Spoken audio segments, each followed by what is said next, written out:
Tahukah kamu ini adalah Jakarta 52 tahun yang lalu, tepatnya pada tahun 1971.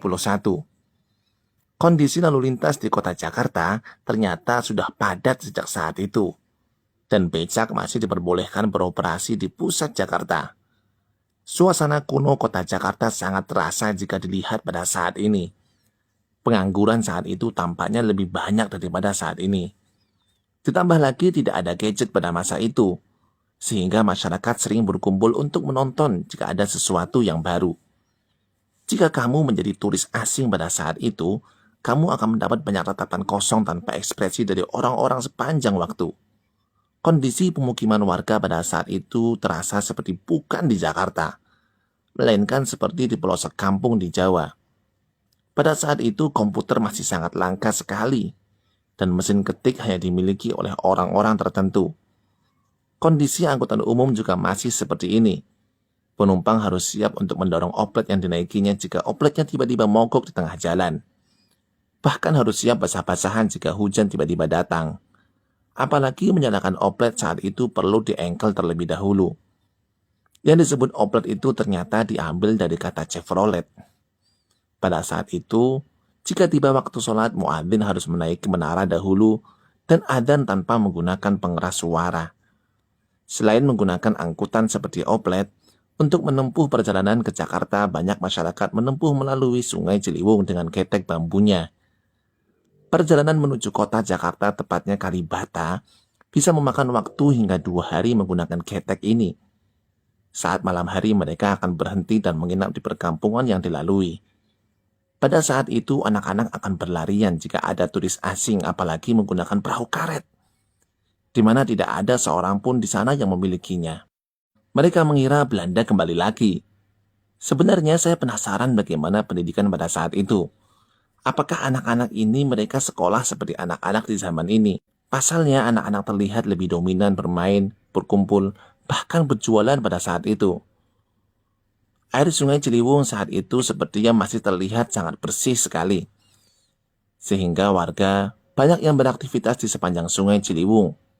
Mulai dari mencuci beras, mencuci baju, mandi, bahkan buang air besar. Uniknya menurut Gubernur DKI pada saat itu, masyarakat menganggap air sungai lebih bersih daripada air dari Grand Hotel Indonesia.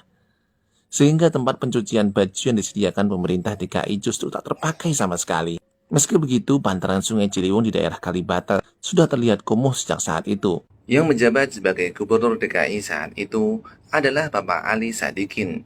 Di sini, beliau masih terlihat sangat muda dan energik sekali. Qadarullah, beliau sudah meninggal pada tahun 2008 lalu, yaitu di umur 82 tahun. Semoga Allah ampuni dan rahmati beliau.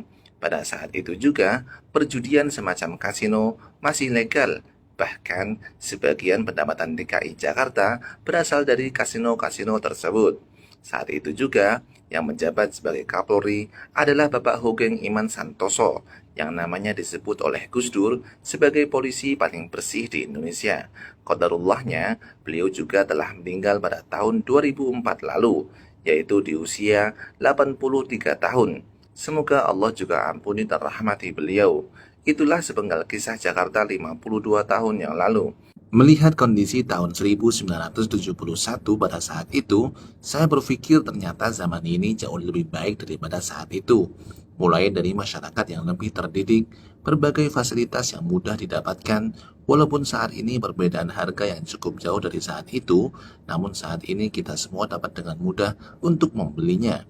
Meskipun saat itu tampaknya begitu primitif dan memprihatinkan, namun sepertinya ada satu perbedaan paling mencolok di mana pada masa itu jauh lebih baik daripada masa kini, yaitu kondisi udara saat itu jauh lebih baik daripada saat ini. Iya enggak? Jika saat ini kamu ada yang merasa biasa-biasa saja dan tak berguna, sepertinya kamu perlu pergi dengan mesin waktu ke 52 tahun yang lalu. Dengan kondisimu dan pengetahuanmu saat ini, kamu mungkin akan menjadi orang yang paling cerdas dan keren di zaman itu.